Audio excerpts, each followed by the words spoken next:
High বন্ধুরা, আমি চলে এসেছি বাপি নতুন একটা ভিডিও নিয়ে।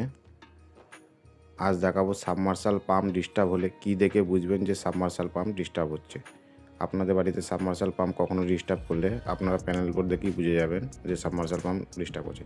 দেখুন, আমরা চলে এসেছি প্যানেল বোর্ডে। প্যানেল বোর্ডের কাজ হচ্ছে ভোল্টেজ চেক করব, স্টার্ট দেওয়া হবে। আর অ্যাম্পিয়ারের কাজ হচ্ছে আপনার মোটর চলছে কি চলছে না সেটা দেখাবে। সবসময় 10-এর নিচে কাটা থাকলে মোটর চলছে। দেখুন, আমাদের 16 কাটা আছে, তার মানে মোটরের সমস্যা হচ্ছে। ঠিক আছে, কাটাটা সবসময় 10-এর নিচে থাকতে হবে। দেখুন, আমাদের এই আছে সাবমার্শাল পাম্প, সমস্যা আছে, মোটরটাকে আমাদের তুলতে হবে। যতদিন সম্ভব জাম হলেও এটা হতে পারে, আর নয়তো হতে পারে মোটরে হয়তো স্যাপ বুস্ট খারাপ হয়ে গেছে, তার কারণেও হতে পারে। ঠিক আছে, এবারে আমরা সাবমার্শাল পাম্পটাকে তুলব। আমরা সাবমার্শাল পাম্পটা খুলে নিচ্ছি, নিয়ে মোটরটাকে আমাদের উপরে তুলতে হবে। আপনারা জানেন যে মোটর তুলতে গেলে লোক বেশি লাগে। পিভিসি পাইপ হলে দুজনায় হয়ে যায়, কিন্তু আর ভালো জায়গা হলে দুজনায় হয়ে যায়, কিন্তু জিআই পাইপ হলে আমাদের লোক সবসময় বেশি লাগবে। সাবমার্শাল পাম্পটাকে তুলে নিচ্ছি।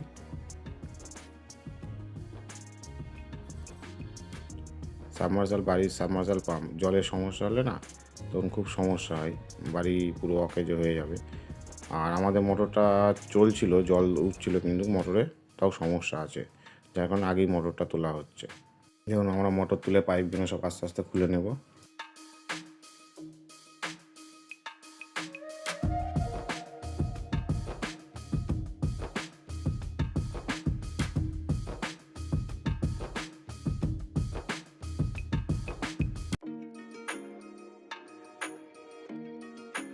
মোটরটা আমরা আস্তে আস্তে তুলে নেব। আর মোটরে আমার কী সমস্যা আছে সেটাও বলবো, যে মোটর কী কারণে ডিস্টার্ব করছে, কি পাম্প জাম আছে না মোটরের স্যাপ বুস্ট খারাপ হয়ে গেছে, সেটাও আপনাদেরকে বলবো। মোটর চালানোর আগে সবসময় খেয়াল করবেন প্যানেল বোর্ডের দিকে। প্যানেল বোর্ড খেয়াল করলে বুঝতে পারবেন যে আপনার মোটর চলছে কি চলছে না। আসলে অনেকে সুইচ দেয়, প্যানেল বোর্ডে অ্যাম্পিয়ার কাটা, ভোল্টমিটার কাটা, এগুলো ঠিক থাকে না অনেকের, কিন্তু এগুলো ঠিক করে রাখার নিয়ম। ঠিক রাখলে আপনি বুঝতে পারবেন যে মোটরে কোনো সমস্যা হয়েছে কিনা। দেখুন, আমাদের মোটর উঠে গেছে। আমাদের সাবমার্শাল পাম্পটা আছে উন্নতির। ঠিক আছে, 7 বছর বয়স, 7 বছরেই প্রথম উঠলো, 7-8 বছরের মধ্যে। আর আমাদের এটা উন্নতির পাম্প। এমনি টেকসই, লংজিভিটি খুব ভালো, তাও ডিস্টার্ব হয়ে গেছে। যাই হোক, কোনো কারণে ডিস্টার্ব হয়ে গেছে, এটাকে দেখা যাক আবার যদি রিপেয়ার করে সাথে সাথে কাজে লাগানো যায় তাহলে কাজে লাগাবো, আর নয়তো রিপেয়ার করতে সময় যদি যাই তাহলে নতুন পাম্প নামাবো। আমাদের নতুন পাম্প আনা নেই, গিয়ে নিয়ে আসতে হবে। কী কোম্পানির পাম্প নিয়ে আসবো সেটাও আপনাদেরকে দেখাবো। আর প্যানেল বোর্ডে তো আমরা চেক করেই নিয়েছি যে কী সমস্যা হতে পারে, যার কারণেই তো মোটরটা তোলা হচ্ছে। যাই হোক, এবার তবু খুলে দেখা হোক, মোটর পাম্প আর মোটর আলাদা করা হোক। মোটর পাম্প খুলে আলাদা করে নেওয়ার পরে তারপরে দেখব যে মোটরটার কী সমস্যা হচ্ছে, শ্যাফট ঘুরিয়ে দেখব। দেখার পরেই বুঝতে পারবো যে মোটরে কী সমস্যা হচ্ছে। আর একটা জিনিস আপনারা একটু খেয়াল রাখবেন, বাড়ির প্যানেল বোর্ড, অ্যাম্পিয়ারের কাঁটা আর ভোল্টমিটারের কাঁটা, এই দুটো জিনিস আপনারা একটু প্যানেল বোর্ডে ঠিক রাখবেন। দেখবেন মোটরে কোনো সমস্যা হলে অ্যাম্পিয়ার কাঁটা শো করবে, তখনই বুঝতে পারবেন যে মোটরে কোনো আমার সমস্যা হচ্ছে।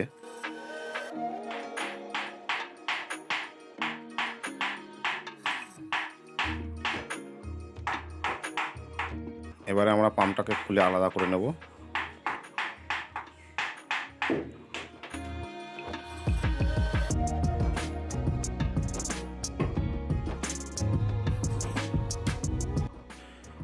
দেখুন, যতটা মনে হচ্ছে যে এখানে স্যাপ বুস্ট ক্ষয় হয়েছে।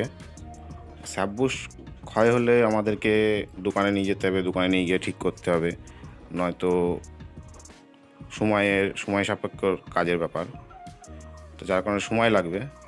আমাদের মনে হচ্ছে নতুন মোটরই নামাবো, কেন এটা সাথে সাথে হবে না। আর আমাদের মোটরে জল দিয়েছি, দেখেন জল কিন্তু কতটা ঘোলা হয়ে গেছে, হয়ে গিয়ে এখানে যে লোহার কুচিগুলো হয় না, সেই কুচিগুলো দেখেন চিকচিক চিকচিক করছে আর জলটা কালো হয়ে গেছে। এখন এই মোটরটাকে আপাতত বাতিল করা হচ্ছে, দিয়ে আমরা এবারে নতুন মোটর নামাবো। আর নতুন মোটরটা আমাদের হচ্ছে ম্যাসকোর মোটর, এটা হচ্ছে আমাদের ম্যাসকোর মোটর। এবারে ম্যাসকোর মোটর নামাবো। ম্যাসকোর মোটরটাও ভালো, জল ভালো দেয়। মোটর আমাদের সেটিং হয়ে গেছে, এবার মোটরটাকে আমরা নামাবো। নামানোর পরে দেখব যে অ্যাম্পিয়ার আবার ঠিক চলছে কি না। আর বন্ধুরা, আমাদের চ্যানেলে যদি আপনারা নতুন হয়ে থাকেন, চ্যানেলটা অবশ্যই সাবস্ক্রাইব করবেন, পাশে থাকা বেল আইকনটাকে অন করে দেবেন, যাতে সবার আগে আমার চ্যানেলের ভিডিও আপনাদের কাছে পৌঁছায়। প্লাম্বার রিলেটিভ ভিডিও আপনারা দেখে ভিডিওগুলো দেখলে অনেক সমস্যার সমাধান নিজেরাই করতে পারবেন।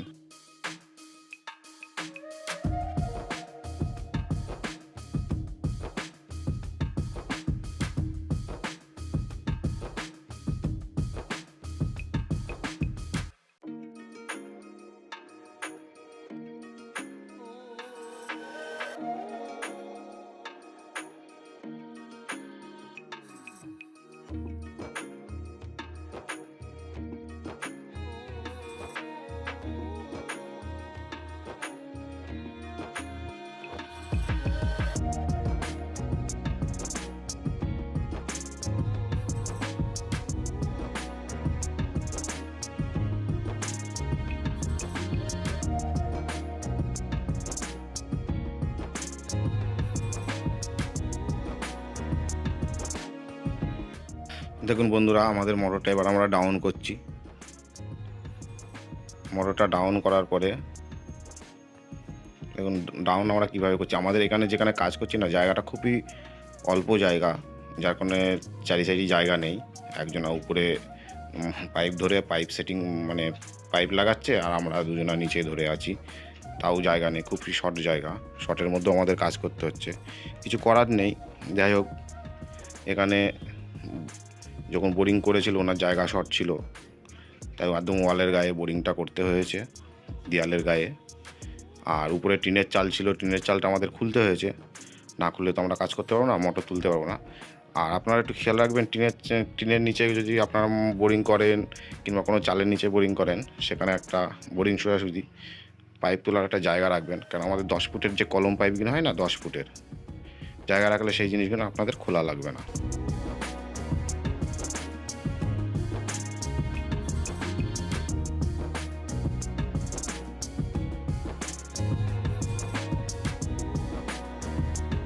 মোটরটা ডাউন করা হয়ে গেছে, এবারে আমরা সব সেটিং করে নিয়ে মোটরটা টাইট দিয়ে নিয়ে আমরা এবারে মোটরে জল তুলছি। দেখেন জল উঠছে, মোটর চলছে। এবার আপনাদেরকে প্যানেল বোর্ডে নিয়ে যাব, অ্যাম্পিয়ার কাটাটা দেখাবো।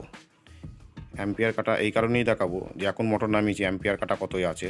অ্যাম্পিয়ার কাটা দেখুন 10-এর নিচেই আছে, ওই 7-8-এ থাকবে। তার মানে কি আমার মোটর সঠিক চলছে। কিন্তু 10-এর উপরে যখনই অ্যাম্পিয়ার কাটা চলে যাবে, তখনই বুঝতে হবে যে আমার মোটর চলছে না। এখন কিন্তু মোটর চলছে, জল দিচ্ছে, সব করছে, মোটরে কোনো সমস্যা নেই। আর আমার চ্যানেলে নতুন হয়ে থাকলে অবশ্যই চ্যানেলটা সাবস্ক্রাইব করবেন, পাশে থাকা বেল আইকনটা অন করবেন, সবার আগে আপনাদের কাছে ভিডিও বেরোবে। সবাই ভালো থাকবেন, সুস্থ থাকবেন, আবার দেখা হবে নতুন একটা ভিডিও নিয়ে খুব তাড়াতাড়ি আপনাদের কাছে আসবো। বাই।